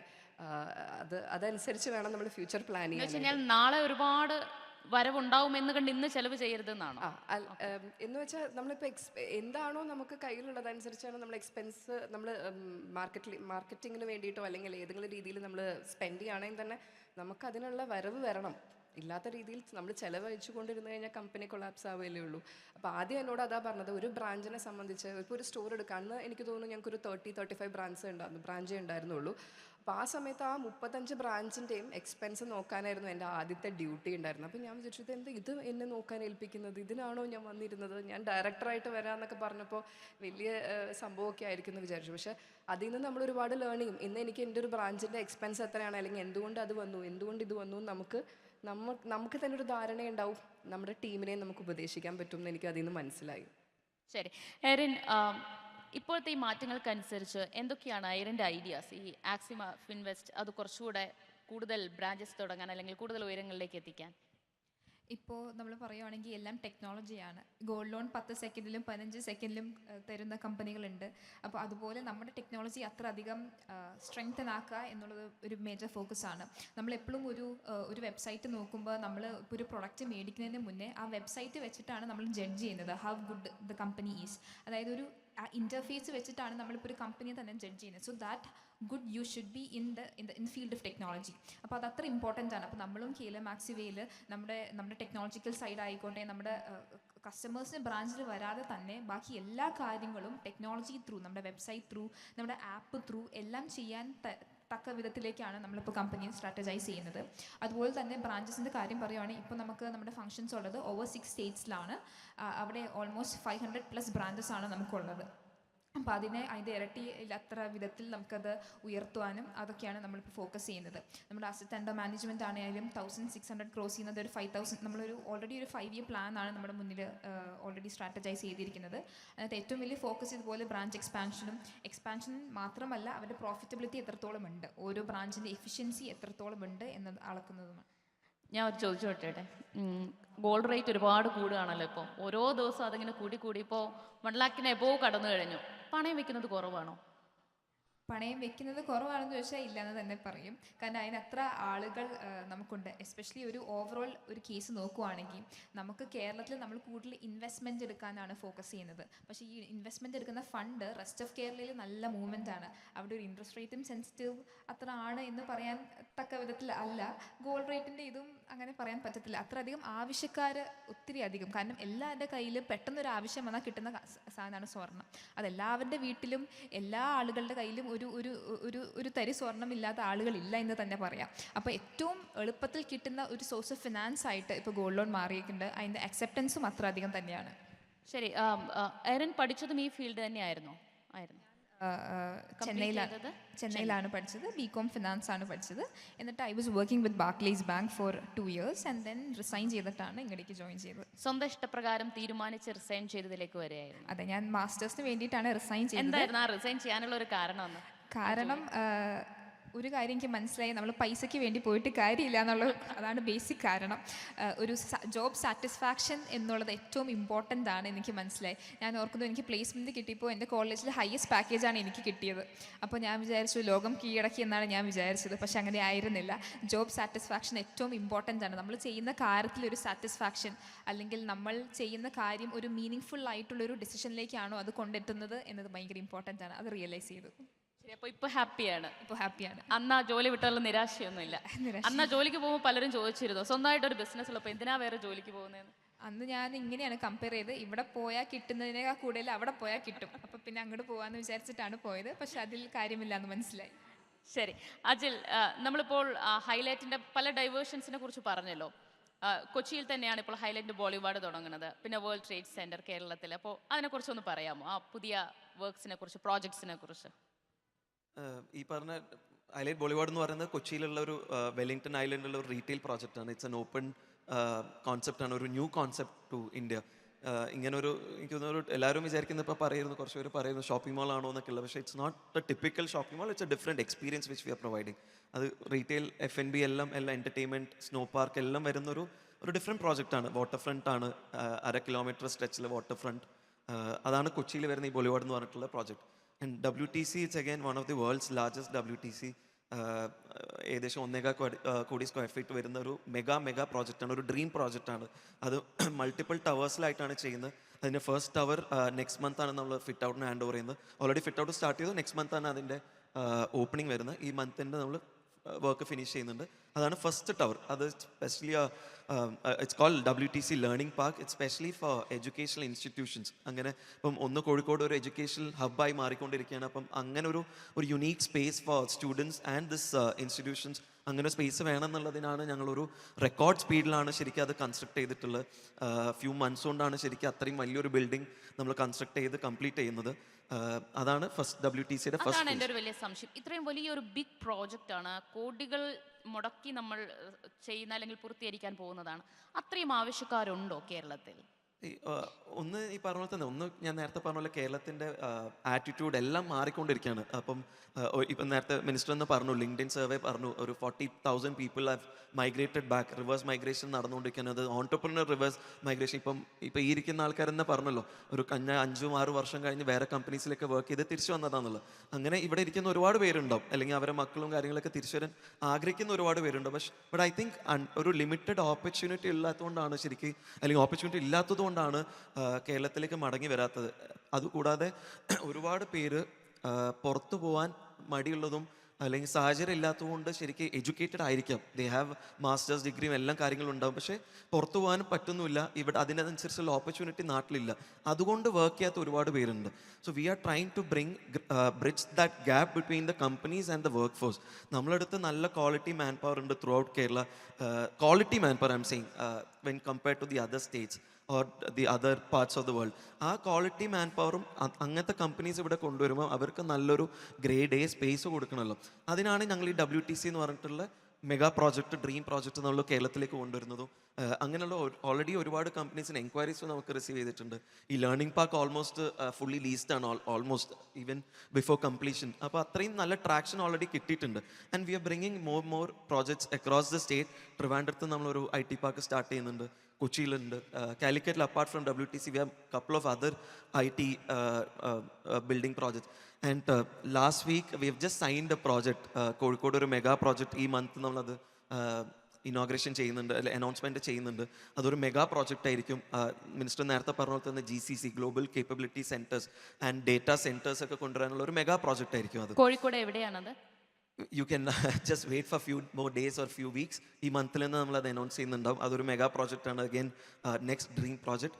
And we have other retail. ഇപ്പം നേരത്തെ ഡിസ്കഷനിൽ ചോദിക്കുമായിരുന്നു, ഇപ്പം ഇങ്ങനത്തെ കമ്പനീസൊക്കെ വരുമ്പോൾ ഇത്രയും 1 ലക്ഷം 2 ലക്ഷം ആൾക്കാരൊക്കെ വരുമ്പോൾ അവർക്ക് വേണ്ട സോഷ്യൽ കണക്റ്റഡ് ആൾക്കാർ പ്ലാറ്റ്ഫോംസ് വേണമല്ലോ. അതാണ് നമ്മൾ on the other side we are creating more retail spaces like Bollywood പോലെ, അല്ലെങ്കിൽ apart from that we have other 10 shopping malls under various stages of development. അപ്പോൾ അങ്ങനത്തെ പ്രോജക്ട്സ് നമ്മൾ അതുകൊണ്ടാണ് അതും കേറ്റർ ചെയ്യാൻ വേണ്ടിയിട്ടാണ് ആ ഒരു അസറ്റ് ക്ലാസ് നമ്മൾ ബിൽഡ് ചെയ്യുന്നത്. ആൻഡ് ഓഫ് കോഴ്സ് ഹൗസിംഗ് നീഡും ഉണ്ട്, അതുകൊണ്ട് ഹൗസിംഗും നമ്മൾ ത്രൂ ഔട്ട് കേരള ക്രിയേറ്റ് ചെയ്യുന്നുണ്ട്. ശരി, റാഷിദ് ഈ ബിസിനസ് ഫീൽഡിലോട്ട് വന്നത് ശേഷം റാഷിദ് നേരിട്ടുള്ള ഒരു ഏറ്റവും വലിയൊരു വെല്ലുവിളി, ഒരു പ്രതിസന്ധി എന്തായിരിക്കും? ഒരു ദിവസം ഓരോ പ്രതിസന്ധി ഉണ്ടാവും, അതിനെ ഓപ്പർച്യൂണിറ്റീസ് ആക്കുകയാണ് ഒരു ബിസിനസ്സുകാരൻ്റെ സക്സസ് എന്ന് ഞാൻ വിശ്വസിക്കുന്നു. ഓരോ ദിവസം ഓരോ പ്രതിസന്ധികളുണ്ട്, അതിനെ ഓപ്പർച്യൂണിറ്റീസ് ആക്കുമ്പോഴാണ് ബിസിനസ് സക്സസ് ആവുക. അപ്പോൾ ഇന്നെന്താണ് സംഭവിക്കുന്നത്? എന്തായാലും ഒരു ബിസിനസ്സുകാരൻ ഗ്രോയിങ് ചെയ്യുന്നതോ അല്ലാത്ത ഒരു ബിസിനസ്സുകാരന് ഒരു പ്രതിസന്ധി ഉണ്ടാവും. അത് ഓരോ മണിക്കൂറിലും ഉണ്ടാവും, ഓരോ ദിവസവും ഉണ്ടാവും. ഈ ബിസിനസ് എന്ന് പറഞ്ഞാൽ ഫുൾ ടെൻഷൻ ആണോ? നമ്മളിങ്ങനെ ഒരു ബിസിനസ് മാൻ എന്നൊക്കെ പറയുമ്പോൾ എപ്പോഴും ഇങ്ങനെ തല പോകും, ഇങ്ങനെ ടെൻഷൻ അടിച്ച് നടക്കണം, ആ ഒരു കൈൻഡ് ഓഫ് ബിസിനസ് മാൻ ആണോ റാഷിദ്? ഒരിക്കലല്ല. ബിസിനസ് അത് എൻജോയ് ചെയ്ത് ബിസിനസ് ചെയ്യണം. കാരണം അതൊരു പാഷനായിട്ട് നമ്മളതിനെ കൊണ്ട് നടക്കണം. ഞാൻ പറഞ്ഞത് തന്നെ ഓപ്പർച്യൂണിറ്റീസ് ആക്കുകയാണ് നമ്മൾ ചാലഞ്ചസിനെ. അപ്പം ഇത് എൻജോയ് ചെയ്ത് നമുക്ക് അറിയാതെ തന്നെ ഇതൊരു ഗ്രോത്തിലോട്ട് സംഭവിക്കും. അപ്പോൾ അതിനൊപ്പം ഡ്രൈവ് ചെയ്യുമ്പോൾ ഭയങ്കര സന്തോഷമാണ്. പിന്നെ നമ്മുടെ ബ്രാൻഡിൻ്റെ പേരിൽ അറിയപ്പെടുക അജ്മി എന്ന് പറയുമ്പോൾ നിങ്ങൾക്കറിയാം, ഞങ്ങൾ ഏറ്റവും ഒരു 60 രൂപ മുടക്കി അജ്മിയുടെ ഒരു പ്രോഡക്റ്റ് യൂസ് ചെയ്യാൻ ആളുകൾക്ക് പറ്റും. അപ്പോൾ ഓൾമോസ്റ്റ് എവിടെ ആളുകൾ കണ്ടാലും വൺസെങ്കിലും ഒരു അജ്മി യൂസ് ചെയ്ത ആൾക്കാരെ നമുക്ക് കാണാൻ സാധിക്കും, അത് എക്സ്പീരിയൻസ് ചെയ്തവരെ കാണാൻ സാധിക്കും. അപ്പം നല്ലതാണെന്ന് പറയുമ്പോൾ ഉള്ള സന്തോഷവും നമ്മുടെ ഹാർഡ് വർക്കിൻ്റെ റിസൾട്ടായിട്ട് കാണുമ്പോൾ ഒരുപാട് സന്തോഷമാണ്. യെസ്, എങ്ങനെയാണ് അജ്മിയുടെ എക്സ്പാൻഷനുള്ള ഐഡിയാസ് എന്തൊക്കെയാണ് റാഷിദ്? അജ്മി ശരിക്കും പറഞ്ഞാൽ ഇപ്പോൾ നമ്മൾ ഈ സെക്ഷനിൽ പറയുന്നതിലും കുറച്ച് ഡിഫറെൻ്റ് ആയിട്ടാണ്. കാരണം ഇവർ കേരളത്തിൽ ബിൽഡ് ചെയ്യുമ്പോൾ ഞങ്ങൾ കേരളത്തിൻ്റെ പുറത്തുള്ള കസ്റ്റമേഴ്സിനെ എങ്ങനെ അജ്മിയെ എത്തിക്കാൻ പറ്റുമെന്ന് ആലോചിച്ചുകൊണ്ടിരിക്കുകയാണ്. ആദ്യം ഇത് ഞങ്ങളുടെ നാട്ടിൽ മാത്രം ഉണ്ടായിരുന്ന പ്രൊഡക്റ്റ് പിന്നെ കേരളത്തിൻ്റെ പുറത്തോട്ട് കൊണ്ടുപോയി, പിന്നെ അത് ഇൻ്റർനാഷണലി കൊണ്ടുപോയാണ്. ഫസ്റ്റ് GCC കൺട്രീസുകളിലുണ്ട്, പിന്നെ യൂറോപ്പിലായി, US-ലായി. അപ്പോൾ അവിടെയൊക്കെ നമ്മുടെ വെയർ ഹൗസസിൽ ഇട്ടിട്ട് അവിടെ നിന്ന് സപ്ലൈ ചെയിൻ സെറ്റ് ചെയ്ത് അവിടെയുള്ള ചെറിയ ഷോപ്പിലും മലയാളി ഷോപ്പിലും അല്ലെങ്കിൽ ഇന്ത്യൻ സ്റ്റോറിലും അജ്മി വെച്ചുകൊണ്ട് ഇവിടെ നിന്ന് ആര് മൈഗ്രേറ്റ് ആയോ അവരെയൊക്കെ നമ്മൾ നമ്മുടെ കസ്റ്റമേഴ്സ് ആക്കുക എന്നുള്ളതാണ് നമ്മുടെ ഏറ്റവും വലിയ ഗോൾസ്. കാരണം ഇവിടെ നിന്ന് ഈ പ്രോഡക്റ്റ് യൂസ് ചെയ്തവർക്ക് ഡെഫിനറ്റ്ലി അവിടെ പോയി കഴിയുമ്പോൾ അവർ ഈ പ്രോഡക്റ്റ് യൂസ് ചെയ്യും. പിന്നെ മലയാളികൾക്ക് എസ്പെഷ്യലി ഏറ്റവും കൂടുതൽ മിസ് ചെയ്യുക ഫുഡായിരിക്കും. അവരുടെ ഓതൻറ്റിക് ഫുഡ് കിട്ടിക്കഴിഞ്ഞാൽ അവർ ഹാപ്പിയാണ്. അപ്പോൾ അങ്ങനെ എല്ലാ എടുത്തും മലയാളി എവിടെയുണ്ടോ അവിടെയൊക്കെ അജ്മി എത്തിക്കുക, അതാണ് ഞങ്ങളുടെ മോട്ടോ. ഇപ്പോൾ ഒരു എത്ര ലക്ഷം കസ്റ്റമേഴ്സ് ഉണ്ടാവുമെന്നാണ് കരുതുന്നത്? അജ്മി ഏകദേശം ഞങ്ങളിപ്പോൾ ഒരു 2 ലക്ഷം കിലോ പ്രൊഡക്ഷനുള്ള ഒരു കമ്പനിയാണ്. അറൗണ്ട് ഒരു 25 lakhs പീപ്പിൾസ് ഡെയിലി അജ്മി ഫുഡ് കഴിക്കുന്നുണ്ട്. അപ്പോൾ അത് ക്ലബ് ചെയ്ത് വരുമ്പോൾ ഒരുപാട് ആളുകൾ ബേസിക്കലി ഇത് കഴിക്കുന്നുണ്ട്. എല്ലാ ദിവസവും നമ്മുടെ പ്രൊഡക്റ്റ് അല്ല വേറെ ഡിഫറെൻറ്റ് മെനൂസ് ചൂസ് ചെയ്താൽ പോലും വീക്കിലി വൺസ് ആൻഡ് ടോയ്സ് ഒക്കെ അജ്മി യൂസ് ചെയ്താലും ഒരുപാട് 1 CR അബോ ആൾക്കാർ യൂസ് ചെയ്യുന്നുണ്ടാവും. റാഷിദ് മാത്രമല്ലോ, ഹെൽപ്പ് ചെയ്യാൻ സഹോദരങ്ങൾ കൂടിയില്ലേ അല്ലേ? അതെ, ഞങ്ങൾ 2 സഹോദരന്മാരുണ്ട്. നിങ്ങൾ 3 പേരും ചേർന്ന് തന്നെയാണ് ഡിസിഷൻസ് എടുക്കുന്നത്, അത് ഇംപ്ലിമെൻറ്റ് ചെയ്യുന്നതൊക്കെ? അല്ല, ഇപ്പോൾ father on day to day ആക്ടിവിറ്റിയിൽ ഫാദർ ഹെൽപ്പ് ചെയ്യാറില്ലെങ്കിലും ഞങ്ങളൊരു ഡിസിഷൻ എന്ന രീതിയിൽ ഞങ്ങൾ എപ്പോഴും ഇപ്പോൾ അഡ്വൈസബിളായിട്ട് നിൽക്കുന്ന ഒരു മെമ്പറാണ് ഫാദർ. അപ്പം എന്തൊരു മേജർ ചേഞ്ചസ് വന്നു കഴിഞ്ഞാൽ ഞങ്ങൾ ഒരു കൂട്ടമായൊരു ഡിസ്കഷൻ, അത് ഞങ്ങളുടെ ഒരു സക്സസിൻ്റെ ഒരു ഫാക്റ്റാണ്. ഐശ്വര്യ, എനിക്ക് ഷിൻടെക്കിനെ കൂടി ചോദിക്കാണ്ട്, എങ്ങനെയാണ് ഷിൻടെക് എന്നൊരു ഐഡിയയിലേക്ക് എത്തുന്നത്? Actually what is Shintech? നമുക്ക് എല്ലാവർക്കും അറിയാം ഡിജിറ്റൽ മാർക്കറ്റിംഗ് എന്ന് പറയുന്ന നമ്മുടെ ഇടയിലൊക്കെ ഒരു തരംഗമായത് പാൻഡമിക് വന്നപ്പോഴായിരുന്നു. ഈ ഇൻഫ്ലുവൻസർ അല്ലെങ്കിൽ ബ്രാൻഡ് വീട്ടിൽ ഇരുന്ന് തന്നെ നമുക്ക് ബിസിനസ് ചെയ്യാമെന്ന് ഒരുപാട് ബ്രാൻഡ്സ് അങ്ങനെ ഉത്ഭവിച്ച ടൈമായിരുന്നു. അപ്പോൾ ആ സമയത്തൊക്കെ ഇങ്ങനെ വിചാരിച്ചിരുന്നു നമുക്കും അങ്ങനെ എന്തെങ്കിലുമൊക്കെ ചെയ്താലോ എന്നുള്ളത്. പക്ഷേ ഞാനപ്പോൾ അതിന് വേണ്ടിയുള്ളൊരു ഫേസ്, സത്യം പറഞ്ഞ ദിവ്യ, ഞാൻ ഒരു ഫേസ്, നല്ലൊരു ഫേസ് വേണം എന്ന് ആലോചിച്ചിരുന്ന സമയത്ത് ഇങ്ങനെ വിചാരിക്കും, ഒരു വ്യക്തിനെ ഞാൻ ഹയർ ചെയ്ത്, നമ്മൾക്ക് എല്ലാവർക്കും പറ്റുന്നൊരു കാര്യമാണ്, നമ്മളൊരു ബ്രാൻഡിൻ്റെ ഫേസായി ഒരാളെ കൊണ്ടുവരുമ്പോൾ അതിനകത്തൊരു കൺസിസ്റ്റൻസി ഉണ്ടാവില്ല. കുറച്ച് കഴിയുമ്പോൾ അവർ വേറെ ബ്രാൻഡിലേക്ക് പോവാം, അല്ലെങ്കിൽ നമുക്ക് ചിലപ്പോൾ കുറച്ചുകൂടി വേറെ ഓപ്പർച്യൂണിറ്റി വരും. അപ്പോൾ ഇത്ര നാൾ നമ്മൾ ആ ബ്രാൻഡിൻ്റെ ഫേസായി കൊണ്ടുവന്ന ആൾ പെട്ടെന്ന് മാറുകയാണ്. അപ്പം ഞങ്ങളുടെ ബ്രാൻഡിന് എപ്പോഴും അച്ഛൻ തന്നെയായിരുന്നു അതിൻ്റെ ഫേസ്. നന്ദല ജിമാർട്ട് എന്ന് പറയുമ്പോൾ ഗോപു നന്ദല, അതുകൊണ്ടാണ് വേറൊരു അംബാസിഡർ ഇല്ലാത്തത്. സത്യം പറഞ്ഞാൽ അങ്ങനെ തന്നെ ആ ഒരു ലെഗസി അങ്ങനെ പോയപ്പോൾ അച്ഛൻ്റെ ഒരു തോട്ടിൽ എന്തിനാണ് ബ്രാൻഡ് അംബാസിഡർ എന്നുള്ളതായിരുന്നു. I might be completely wrong for another person, but then this is from our perspective that you know ബ്രാൻഡിന് എപ്പോഴും നമ്മൾ തന്നെയായിരിക്കണം നമ്മുടെ ബ്രാൻഡ് ഐഡൻറ്റിറ്റി എന്നുള്ളത്. അതുകൊണ്ട് തന്നെ ഞാൻ എൻ്റെ മാർക്കറ്റിംഗ് ടീമിനോട് പറഞ്ഞു, ഒരു മാസം സമയമുണ്ട്, എത്രയും പെട്ടെന്ന് നമുക്കൊരു പേജ് സ്റ്റാർട്ട് ചെയ്യണം, പ്രൊഡക്ട്സിനെ പറ്റി അറിയിക്കണം. കാരണം എപ്പോഴും നന്ദല ജിമാർട്ട് എന്ന് പറയുന്ന ഒരു ബ്രാൻഡിനെ കേൾക്കുമ്പോൾ ചിലപ്പോൾ എല്ലാവർക്കും ഒരു TV, fridge, washing machine, there are apart from that നമ്മൾ ചെയ്യുന്ന സ്റ്റീം അയൺസ് ഉണ്ട്, അല്ലെങ്കിൽ ഡിഷ് വാഷേഴ്സ് ഉണ്ട്, റോബോ വെൽ വാക്യൂം ക്ലീനേഴ്സ് ഉണ്ട്. ഇതൊക്കെ ചിലപ്പോൾ ഇന്ന് അറിയുന്നുണ്ടാവാം ഷീൻ ടെക് ത്രൂ, അറിയാത്തവരും ഉണ്ടാവാം. പക്ഷേ എന്നിരുന്നാലും എനിക്ക് അതൊക്കെ അറിയിക്കണമെന്ന് ആഗ്രഹം ഉണ്ടായിരുന്നു. സോ അതുകൊണ്ട് മാർക്കറ്റിംഗ് ടീമിനോട് പറഞ്ഞു, മാഡം എനിക്ക് തോന്നണില്ല, വേറെ ആൾക്കാരെ എടുക്കണ്ട, മാഡത്തിന് ചെയ്യാൻ പറ്റുമോ എന്ന് ചോദിച്ചു. അപ്പോൾ ദാറ്റ്സ് വെൻ ഐ ക്ലിക്ക്. അപ്പോൾ ഞാൻ വിചാരിച്ചു എനിക്കിത് ക്യാമറയുടെ മുമ്പിലിരുന്ന് സംസാരിക്കുന്ന അത്ര എളുപ്പമുള്ള കാര്യമല്ല. Hoover is doing that, they are doing A good job. അപ്പോൾ ഞാൻ എപ്പോഴും വിചാരിച്ചിരുന്നു എങ്ങനെയാണ് ഈ ക്യാമറയുടെ മുമ്പിലൊക്കെ ഇരുന്ന് സംസാരിക്കുക. അന്ന് ഈ പാൻഡമിക്കിൻ്റെ സമയത്ത് നമ്മൾ കുറച്ച് റീല് ചെയ്യും, ഡാൻസ് ചെയ്യും, അങ്ങനെയൊക്കെയുള്ള സംഭവങ്ങളല്ലാതെ ഒരു ക്യാമറ ഫേസ് ചെയ്ത് സംസാരിക്കുക എന്നുള്ളത് എനിക്ക് ആലോചിക്കാൻ കൂടെ പറ്റില്ലായിരുന്നു. അപ്പോൾ ഞാൻ പറഞ്ഞു, ഒരു 4 വീഡിയോ നമ്മൾ ചെയ്തു നോക്കും, മാക്സിമം ഒരു 5 വീഡിയോ. അതിനുള്ളിൽ റെസ്പോൺസ് കിട്ടിയില്ലെങ്കിൽ we will hand over to സമ്മൺ, ആരാന്ന് വെച്ച് കഴിഞ്ഞാൽ ഈ പേജ് നോക്കട്ടെ എന്ന് വെച്ചു. അങ്ങനെ ഞാൻ ഫസ്റ്റ് വീഡിയോ ചെയ്യുകയാണ് ചെയ്തത്. അത് ചെയ്തപ്പോൾ എല്ലാവരും പറഞ്ഞു നല്ല റെസ്പോൺസായിട്ട്, നല്ലതാന്ന് പറഞ്ഞു. അപ്പോഴും ഞാൻ അക്സെപ്റ്റ് ചെയ്തിരുന്നില്ല. 3ാമത്തെ വീഡിയോ ഇതേപോലെ തന്നെ ഇന്നോവേറ്റീവ് പ്രൊഡക്റ്റ്, അതാണ് ഞാൻ എപ്പോഴും അതിൽ നിന്ന് മനസ്സിലാക്കി. കാരണം ഒരു ബ്രാഞ്ച് വിസിറ്റിന് പോയ സാഹചര്യത്തിലാണ് ഞങ്ങളുടെ ഒരു പ്രൊഡക്റ്റ് ഉണ്ട്, പ്രീതി എന്ന ബ്രാൻഡിൻ്റെ കൊക്കോസ്റ്റാർ, അതായത് ഇലക്ട്രിക് ഇതായിട്ട് നമുക്ക് കോക്കനട്ട് ഗ്രേറ്റ് ചെയ്യാൻ പറ്റും. അപ്പം സാധാരണ നമുക്ക് ഇന്ത്യൻ കുക്കിംഗ് സ്റ്റൈലിൽ, കേരള കുക്കിംഗ് സ്റ്റൈലിൽ നാളികേരം എന്ന് പറഞ്ഞ് ഒഴിച്ചുകൂടാൻ പറ്റാത്തൊരു സംഭവമാണല്ലേ. അപ്പോൾ ഇപ്പോൾ ന്യൂലി മാരീഡ് ആയിട്ടുള്ള ആൾക്കാർക്കോ അല്ലെങ്കിൽ ജെൻസി ഓഡിയൻസിനോ എല്ലാവർക്കും ഒരു കുറച്ചുകൂടി ഈസി വേയിൽ കോക്കനട്ട് ഗ്രേറ്റ് ചെയ്യാനായിട്ട്. അപ്പോൾ എനിക്കൊക്കെ ചോദിച്ചു, എനിക്ക് എൻ്റെ അമ്മ ചിരകുന്ന പോലെയൊന്നും എനിക്ക് ചെയ്യാൻ പറ്റില്ല. അപ്പോൾ അതിന് വേണ്ടിയിട്ട് ഞാൻ വിചാരിച്ചു, ഒരു ബ്രാഞ്ച് വിസിറ്റിന് പോയപ്പോൾ ഈ പ്രൊഡക്റ്റ് എന്താണെന്ന് ചോദിച്ചപ്പോൾ എൻ്റെ മാനേജർ പറഞ്ഞു, ഇത് ഇലക്ട്രിക് ഇതിൽ ചെയ്യുന്ന ഇതാണ്, കോക്കനട്ട് ഗ്രേറ്ററാണ്. ഇവർ കൊള്ളാലോ ഈ സംഭവം. അപ്പം ഇത് ക്രോക്കറി സെക്ഷനിലാണ് ഇരിക്കുന്നുണ്ടാകുന്നത്. അപ്പം ഞാൻ പറഞ്ഞു, ഇതെന്താ ക്രോക്കറി സെക്ഷനിൽ വെച്ചിരിക്കുന്നത്, താഴെ വെക്കൂ, എന്നാലാണ് ഇതിന് വേണ്ടി, അത് താഴെ വെക്കൂ ഇൻ ദ സെൻസ് താഴത്തെ ഫ്ലോറിലേക്ക് കൊണ്ടുവരൂ, കസ്റ്റമർ വാക്കിനുള്ള സ്ഥലത്ത് കുറച്ച് ഏരിയയിലൊക്കെ ആയിട്ട് ഇത് വെച്ചാലാണ് എൻക്വയറി ഉണ്ടാവുള്ളൂ. കാരണം ബ്രാൻഡിൻ്റെ ഭാഗത്തുനിന്ന് അതിനുള്ള തക്കതായിട്ടുള്ള ഒരു എന്താ പറയുക മാർക്കറ്റിംഗ് ഒന്നും അവർ ചെയ്തില്ല. പ്രീതി എന്ന് പറയുന്നത് അറിയാലോ, പ്രീതി എന്ന് പറഞ്ഞാൽ they are very established in home kitchen appliances. പക്ഷേ ഈ ഒരു പ്രൊഡക്റ്റിന് എന്തുകൊണ്ടോ അവർ വളരെ സൈലൻ്റായിട്ട് ലോഞ്ച് ചെയ്ത പോലെ എനിക്ക് തോന്നി. അപ്പോൾ എൻ്റെ തേർഡ് പ്രൊഡക്റ്റ് ഷീൻ ടെക്കിൽ കൊക്കോസ്റ്റോ ചെയ്യാമെന്ന് ഞാൻ വിചാരിച്ചു. അങ്ങനെ ഞാൻ ആ വീഡിയോ ചെയ്തു. എനിക്ക് ഫസ്റ്റ് തന്നെ എനിക്ക് മില്യൺസ് അടിച്ചു. അപ്പോൾ എനിക്ക് മനസ്സിലായി, it's not about the presentation or anything, it's just the product എന്നുള്ളത്. കാരണം ആ പ്രൊഡക്റ്റിൽ ഞാനിങ്ങനെ പറയുന്നത്, തേങ്ങ ചിറകാം, ഇനി ചെറപറ എന്ന് പറഞ്ഞ് തേങ്ങ ചിരകാമെന്ന് പറഞ്ഞു. ആ ചെറപറ എന്ന് പറയുന്ന ചെറപറ പോലെ തന്നെ വ്യൂസ് പോയി, ഷെയർ പോയി. യു വോണ്ട് ബിലീവ്, പ്രീതി കമ്പനിയിൽ പോലും അത്രയും സ്റ്റോക്ക് ഉണ്ടാകുന്നില്ല ആ പ്രൊഡക്റ്റിന്. അവർ പോലും എക്സ്പെക്ട് ചെയ്തിരുന്നില്ല ആ പ്രൊഡക്റ്റ് അത്രയും ഹൈ ഹിറ്റ് ആവും എന്നുള്ളത്. എന്നിട്ട് തന്നെ പ്രീതിയുടെ മാനേജിങ് ഡയറക്ടർ എന്നെ വിളിച്ച് ദേ സെഡ് കൺഗ്രാജുലേഷൻസ്. കാരണം അവർ പോലും എക്സ്പെക്ട് ചെയ്യാത്ത ഓവർ ഹൈപ്പ് ആ പ്രൊഡക്റ്റിന് കിട്ടി. So it's just that the ബ്രാൻഡിന് നമുക്ക് വേണ്ടത് എന്താ, ആ ബ്രാൻഡിൻ്റെ യുണീക്നെസ് ഉണ്ടെങ്കിൽ ഏത് ബ്രാൻഡും ഹിറ്റ് ആവും എന്നുള്ളത് എനിക്ക് അന്ന് മനസ്സിലായി. അപ്പം Sheen Tech, over to you, like പറഞ്ഞ പോയിന്റിന്, ഷീൻ ടെക് എന്നുള്ള ഒരു ബ്രാൻഡ്, ഒരു പേജ് ഞാൻ തുടങ്ങാനുള്ള റീസണും അതുകൊണ്ട് തന്നെയായിരുന്നു. കാരണം നമ്മുടെ ബ്രാൻഡിനെ നമ്മളല്ലാതെ വേറെ ആരുമില്ല ഇത്ര ഓത്തൻറ്റിസിറ്റിയോടുകൂടി സംസാരിക്കാനായിട്ട്. ഞാനൊരിക്കലും എൻ്റെ ബ്രാൻഡിനെ വിട്ടു പോയില്ലല്ലോ. ആ ഒരു ഇതുകൊണ്ട് തന്നെ ഞാൻ വിചാരിച്ചു, കുറച്ച് മാർക്കറ്റിംഗ് ബഡ്ജറ്റ് എനിക്ക് സേവ് ചെയ്യാൻ പറ്റും, ഞാനെന്തിനാ വെറുതെ ഒരു ബ്രാൻഡ് അംബാസിഡർ പോയി പൈസ കൊടുക്കേണ്ട ആവശ്യമുള്ളത്. അങ്ങനെ ഞാൻ ആ ഒരു കോൺഫിഡൻസ് ഗ്യാദർ ചെയ്തു. ഇന്ന് ഞാൻ വീഡിയോസ് ചെയ്യുമ്പോൾ കുറച്ചുകൂടെ വന്ന സ്ഥലത്തുനിന്ന് ഞാൻ തിരിഞ്ഞു നോക്കുമ്പോൾ ഒരുപാട് പ്രോഗ്രസ് ചെയ്ത പോലെ തോന്നും. ആ ബ്രാൻഡിന് കുറച്ചും കൂടി ഒരു അപ്സ്കെയിൽ ചെയ്യാൻ പറ്റി, ഐഡൻറ്റിറ്റി കൊടുക്കാൻ പറ്റി. ഇൻഫാക്ട് ഷീൻ ടെക്കിൽ കൊണ്ടുവരുന്ന ഓരോ വീഡിയോസിൻ്റെയും യുണീക്ക്നെസ് എന്താണെന്ന് വെച്ചാൽ നമുക്കറിയാം പ്രൊഡക്ട്സുകൾക്ക് എല്ലാത്തിനും ഇന്ന് യൂട്യൂബിൽ നമ്മൾ സെർച്ച് ചെയ്ത് കഴിഞ്ഞാൽ തന്നെ ദർ വിൽ ബി അതിൻ്റെ ടെക്നോളജിയെ പറ്റി പറയാനൊക്കെ ഒത്തിരി വീഡിയോസ് ഉണ്ടാവുമായിരിക്കും. പക്ഷേ ഷീൻ ടെക്കിൽ ഞാൻ ഫോക്കസ് ചെയ്യാറുള്ളത് കോമൺ മെൻ പ്രോബ്ലംസ് ആണ്.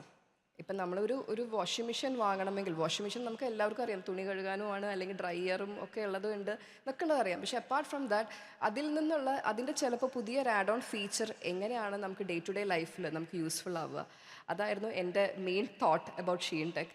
അത് ഇന്ന് സക്സസ്ഫുള്ളായി 2 വർഷമായിട്ട് പോകുന്നു. ബ്രാൻഡിനെ ഒരു രീതിയിൽ എനിക്ക് അത് അപ്ലിഫ്റ്റ് ചെയ്യാൻ പറ്റിയെന്ന് തന്നെ എനിക്ക് തോന്നുന്നു. യെസ്. എറിൻ, ഈ ഒരു ഡിസിഷൻ മേക്കിംഗ് പൊസിഷനിലേക്ക് സ്ത്രീകൾ എത്തുമ്പോൾ, അല്ലെങ്കിൽ ഈ ഫിനാൻസ് കൈകാര്യം ചെയ്യുന്നതിലേക്കൊക്കെ ഒരു സ്ത്രീകൾ എത്തിച്ചേരുമ്പോൾ പൊതുവെ ഒരു അക്സെപ്റ്റൻസ് കുറവാണ് എന്ന് തോന്നിയിട്ടുണ്ടോ? സ്ത്രീകൾ ഒരു ഡിസിഷൻ എടുക്കുമ്പോൾ ഓക്കെ അല്ല, അല്ലെങ്കിൽ നമുക്ക് ഒന്നുകൂടെ ഒന്ന് ആലോചിക്കാം എന്ന തരത്തിലുള്ള ഒരു മൈൻഡ് സെറ്റ് ഉണ്ടോ പൊതുവെ ആളുകൾക്കിടയിൽ? എനിക്ക് തോന്നുന്നു സ്ത്രീകൾ എടുക്കുമ്പോൾ കുറച്ചുകൂടെ ബെറ്റർ ആയിട്ട് വരുമെന്ന് തോന്നുന്നു. ഇപ്പോൾ എൻ്റെ വീട്ടിലെ ഓരോ കാര്യങ്ങൾ വാങ്ങുന്നതും എല്ലാം എൻ്റെ അമ്മയാണ് ചെയ്യുന്നത്. വീട്ടിലെ ഫിനാൻസ് മാനേജർ അമ്മയാണ്. സോ അത് തന്നെ വലിയൊരു എക്സാമ്പിളാണ്. എനിക്ക് തോന്നുന്നു ഓരോ വീടുകളിലും, മിക്ക വീടുകളിലും, പ്രത്യേകിച്ച് ഫാദേഴ്സ് തിരക്കുള്ളവരാണെങ്കിൽ അമ്മമാരാണ് ആ ജോലി ചെയ്യുന്നത്.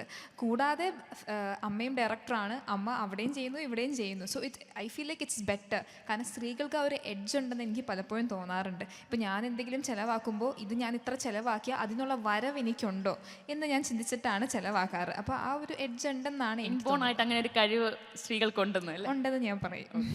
ശരി, എന്തായാലും ഇപ്പോൾ മാറ്റങ്ങളാണല്ലോ നമ്മുടെ സമൂഹത്തിലും മൊത്തത്തിൽ വന്നുകൊണ്ടിരിക്കുന്നത്. ഇപ്പോൾ ബിസിനസ് എന്ന് പറയുമ്പോൾ അതിനെ ഡിജിറ്റൽ മീഡിയ, സോഷ്യൽ മീഡിയ കൂടി കുറെ കൂടി ഉപയോഗിച്ചുകൊണ്ട് അതിലേക്ക് കൂടി ഡെവലപ്പ് ചെയ്ത് അതിലൂടെ ആളുകളിലേക്ക് എത്തുകയാണല്ലോ. KLMന്റെ പ്ലാൻ എന്താണ് ആ കാര്യത്തിൽ? ഇപ്പോൾ ഐശ്വര്യ പറഞ്ഞ പോലെ നമ്മുടെ പ്രൊഡക്റ്റ് എന്ന് പറഞ്ഞാൽ ഗോൾഡ് ലോൺ ആണ്. അത് നമ്മളൊരു റീലിട്ട് റീച്ച് ഉണ്ടാക്കാൻ പറ്റുന്ന ഒരു പ്രൊഡക്റ്റ് അല്ല gold loan. So industries vice it's really different and it's difficult as well. So നമ്മൾ യൂഷ്വലി സോഷ്യൽ മീഡിയ യൂസ് ചെയ്യുന്നത് നമ്മുടെ മീഡിയ പ്രസൻസ് സ്ട്രോങ് ആക്കാനാണ്. അതായത് KLM ആക്സിവ എന്ന ബ്രാൻഡ് ഇന്ന കാര്യങ്ങൾ ചെയ്യുന്നു, ഇതൊക്കെയാണ് ഇവർ ചെയ്യുന്നത് എന്ന കൂടുതൽ ആളുകളിലേക്ക് എത്തിക്കാൻ, ആ ബ്രാൻഡ് പ്രസൻസ് കുറച്ചുകൂടെ കൂട്ടാനാണ് നമ്മൾ social media marketing through mouth publicity ആണല്ലേ, ആളുകൾ പറഞ്ഞു ആ ഒരു വിശ്വാസ്യത ഉണ്ടാക്കിയെടുക്കുകയാണ്. അങ്ങനെ മാത്രമല്ല, അതൊരു ഘടകമാണ്. എന്നിരുന്നാലും സോഷ്യൽ മീഡിയയെ നമ്മൾ യൂസ് ചെയ്യുന്നത് ഇതുപോലെ ബ്രാൻഡിനെ കുറച്ചുകൂടെ ഇത് ക്രെഡിബിൾ ആയിട്ടുള്ള ഒരു ബ്രാൻഡാണ്, അല്ലെങ്കിൽ ഇന്ന കാര്യങ്ങളാണ് ഈ ബ്രാൻഡ് ഇപ്പോൾ ചെയ്യുന്നത്, അതായത് ടോക്ക് ഓഫ് ദ ടൗൺ ആവുക. അത് എപ്പോഴും നമുക്ക് ഒരു പ്രസൻസ് ഇൻവോൾവ് ചെയ്യാൻ അത് ഹെൽപ്പ് ചെയ്യുമെന്ന് തോന്നാറുണ്ട്. ഇപ്പോൾ സോഷ്യൽ മീഡിയ പണ്ടൊക്കെ, ഇപ്പോൾ എൻ്റെ ഫാദറിൻ്റെയൊക്കെ ഒരു ചിന്താഗതി എന്ന് പറഞ്ഞാൽ എപ്പോഴും പത്രത്തിൽ പരസ്യം കൊടുക്കുക, അല്ലെങ്കിൽ ഒരു ന്യൂസിൽ പ്രമോഷൻ കൊടുക്കുക എന്ന ഒരു ചിന്താഗതിയാണ്. അപ്പോൾ അതിൽ നിന്ന് പിടിച്ചെടുക്കാനും ഇച്ചിരി പാടാണ്. ബിക്കോസ് കുറച്ചുകൂടെ ഒരു മുതിർന്ന ആളുകൾ എല്ലാ ദിവസവും പത്രം വായിക്കുന്നു, അവിടെ ഒരു കോളം അല്ലെങ്കിൽ ഒരു അഡ്വർടൈസ്മെന്റ് കാണുന്നു, അതിൽ സാറ്റിസ്ഫാക്ഷൻ കിട്ടുന്ന ആളാണ്. ഇപ്പം മാറി, ജെൻസിയായി, പത്രം വായിക്കുന്നവർക്ക് വളരെ കുറവാണ്. എന്നെ സംബന്ധിച്ച് പത്രത്തിൽ വരുന്ന പബ്ലിസിറ്റിനേക്കാൾ ഞാൻ കൂടുതൽ ഫോക്കസ് കൊടുക്കുന്നത് ഗൂഗിൾ ആഡ്സ് അല്ലെങ്കിൽ സോഷ്യൽ മീഡിയ ത്രൂ ഉള്ള മാർക്കറ്റിംഗ്, അങ്ങനെ ഡിജിറ്റൽ ട്രാൻസ്ഫോർമേഷനാണ് ഞാൻ ഫോക്കസ് കൊടുക്കുന്നത്. ശരി, ഇതിൽ KLM ആക്സിവയിൽ തന്നെ സ്റ്റിക്ക് ഓൺ ചെയ്യാനാണോ, അതോ ഇനി അത് ബിസിനസ് പ്ലാൻസ്, ഫ്യൂച്ചർ പ്ലാൻസ് വേറെ എന്തെങ്കിലും ഉണ്ടോ? നമ്മൾ KLM ആക്സിവയിൽ തന്നെ സ്റ്റിക്ക് ഓൺ ചെയ്യാനാണ്. ഈ ബ്രാൻഡിനെ എങ്ങനെ അടുത്ത സ്കെയിലേക്ക് കൊണ്ടുപോകാം, അല്ലെങ്കിൽ ഇതെങ്ങനെ കുറച്ചുകൂടെ, ഇപ്പം നമ്മൾ കുറച്ചുകൂടെ സദേൺ ഇന്ത്യയിലാണ് കുറച്ചുകൂടെ ഫോക്കസ് ഉള്ളത്, അതിനെ കൂടുതൽ എത്രത്തോളം ബ്രാഞ്ചുകളിൽ വ്യാപിക്കാവോ അത്രത്തോളം എത്തിക്കുക എന്ന ഒരു മേജർ അത് തന്നെയാണ് വിഷൻ. യെസ്. ഓക്കെ അജിൽ, ഇവിടെ കേരളത്തിലേക്ക് വന്നു കഴിഞ്ഞപ്പോൾ പറഞ്ഞു ബിസിനസ് ഫ്രണ്ട്ലി ആണ് എന്ന് പറഞ്ഞു. ഏറ്റവും വലിയ വെല്ലുവിളി കൺസ്ട്രക്ഷൻ ഫീൽഡിലോട്ട് വരുമ്പോൾ ഈ ലാൻഡ് പ്രൊക്യൂർമെന്റ് തന്നെയാണോ? അതെ, തീർച്ചയായും. എനിക്ക് തോന്നുന്നു ലാൻഡ് അവൈലബിലിറ്റി ആണ്. എനിക്ക് തോന്നുന്നു നല്ലൊരു ലാൻഡ് അവൈലബിലിറ്റി ആണ് കൺസ്ട്രക്ഷൻ ഫീൽഡിൽ എനിക്ക് തോന്നുന്നു ഏറ്റവും വലിയ ചാലഞ്ച് എന്ന് പറയുന്നത്. കാരണം കേരളത്തിൽ ലിമിറ്റഡ് ലാൻഡേ ഉള്ളൂ. എല്ലാവർക്കും അറിയാം, കേരളത്തിൻ്റെ മേലെന്ന് താഴോട്ട് വരെ പോകുമ്പം every time I say that it's a big city than a state. കാരണം മേലെന്ന് താഴെ വരെ കംപ്ലീറ്റ്ലി കണക്റ്റഡാണ്. ഒരു വേഗമായിട്ട് കിടക്കുന്ന ഒരു പ്ലെയിൻ ആയിട്ട് കിടക്കുന്ന ലാൻഡ് പാസിൽ നമുക്ക് ഒരിക്കലും അത്ര ഈസിലി ഫൈൻഡ് ഔട്ട് ചെയ്യാൻ പറ്റില്ല. അപ്പം എന്തെങ്കിലും ഇഷ്യൂസ് ഉണ്ടാവും. അതന്നെ എനിക്ക് തോന്നുന്നു എപ്പോഴും ഒരു ചാലഞ്ച് ആയിട്ടുള്ളത്. ശരി, ഇപ്പോൾ പറഞ്ഞല്ലോ WTCയെ കുറിച്ച് പറഞ്ഞു, ബോളിവുഡിനെ കുറിച്ച് പറഞ്ഞു. ഇതല്ലാതെ ഇനി ഏതൊരു ഫീൽഡിലോട്ട്, ഏതൊരു ഡൈവേർഷനിലോട്ട് പോകണമെന്നാണ് ആഗ്രഹിക്കുന്നത്? അജിലിന് അങ്ങനെ എന്തെങ്കിലും പ്ലാൻ ഉണ്ടോ? So next 5 years, I strongly say that it's Kerala's decade. Next 5 yearsലേക്കാണ് നമ്മൾ 10 years of course ആ decade plan ഉണ്ട്. പക്ഷേ next 5 years we have set a vision for Kerala.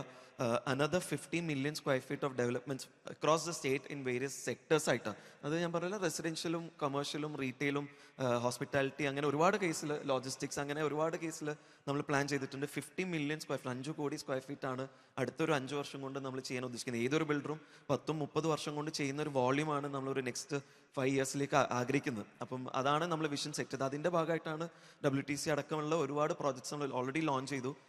ഇനി ഒരുപാട് പ്രോജക്ട്സ് പേപ്പറിലുണ്ട്. I think you can expect more projects in the coming weeks or months. Plus ഞാൻ നേരത്തെ പറഞ്ഞു, wellness is the another vertical which you are operating in, which you are stepping in. And ഒരു wellness centre നമ്മൾ immediately next month അത് open ചെയ്യാൻ പോകുന്നുണ്ട്. Work നടന്നുകൊണ്ടിരിക്കും, final ടച്ചസിലാണ്. നെക്സ്റ്റ് മന്താണ് നമ്മൾ അത് ഓപ്പൺ ചെയ്യാൻ ഉദ്ദേശിക്കുന്നത്. And we are stepping in to medical side also, health care, education we are already existing. അങ്ങനെ മൾട്ടിപ്പിൾ. അജിൽ വളരെ ചെറിയ പ്രായത്തിലെ ഉത്തരവാദിത്തങ്ങൾ ഏറ്റെടുക്കുന്നു, CEO പൊസിഷനിലോട്ട് വരുന്നു. അപ്പോൾ ആ ഒരു യങ് ഏജ് എൻജോയ് ചെയ്യാൻ കഴിയാതെ പോയി എന്ന് തോന്നാറുണ്ടോ എപ്പോഴെങ്കിലും?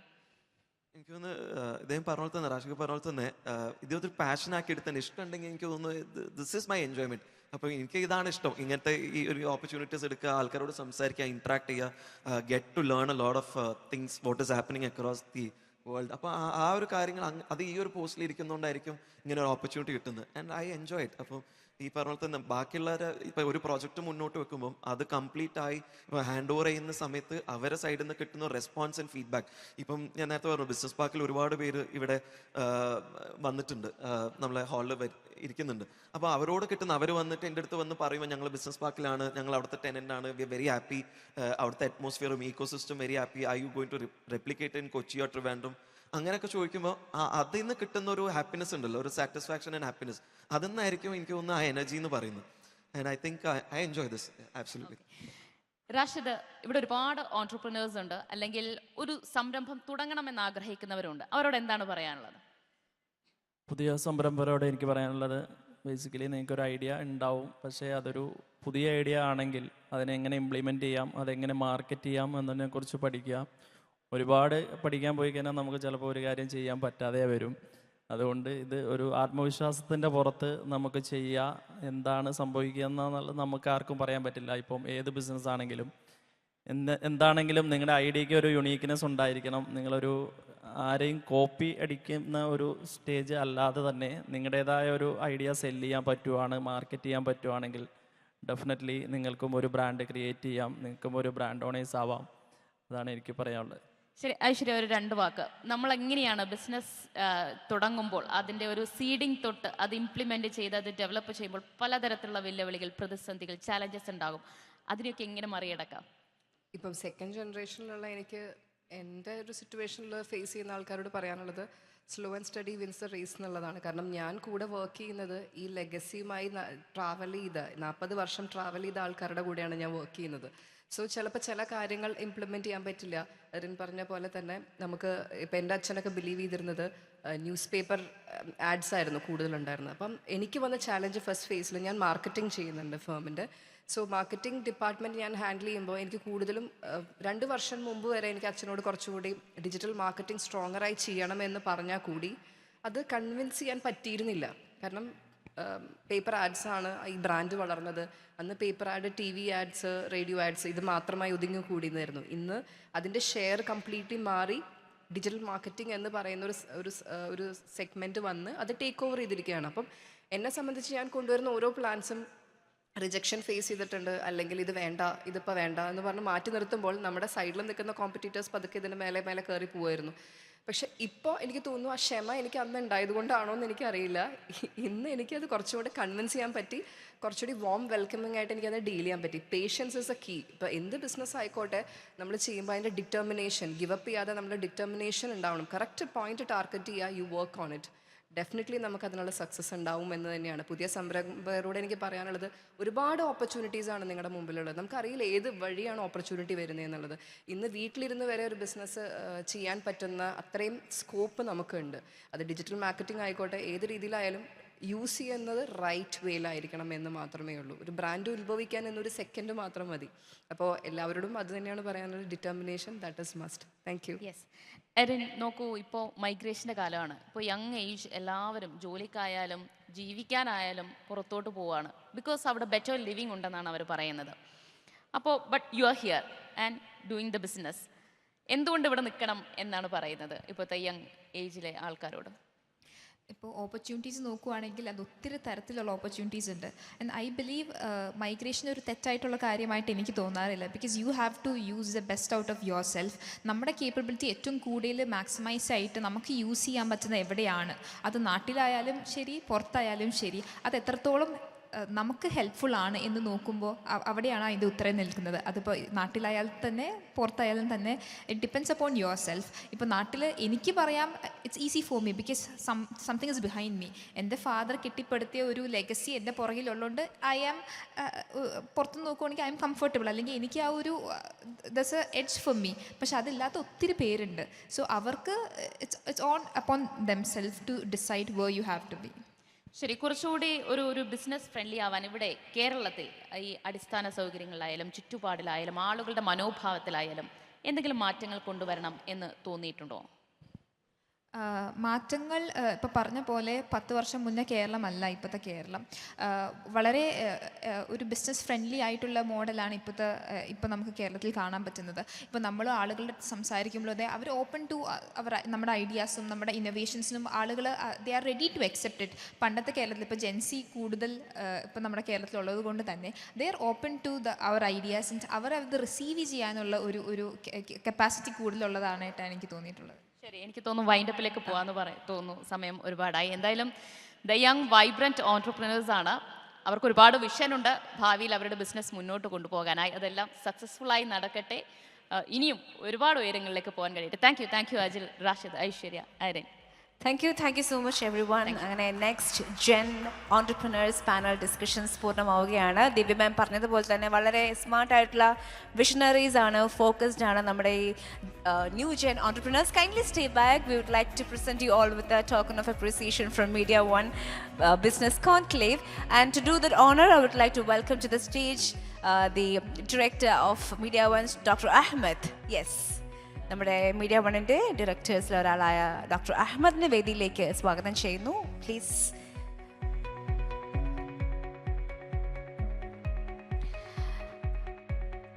Please bring the memento of Mr. Ajil Mohammed. Kindly bring the mementos, please. Mr. Ajil, kindly accept this.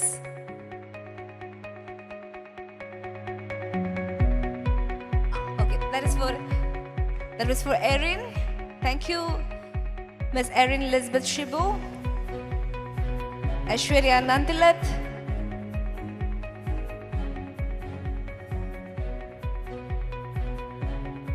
Mr. Ajil Mohammed,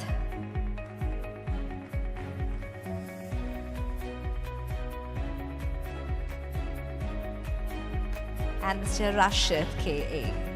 Thank you.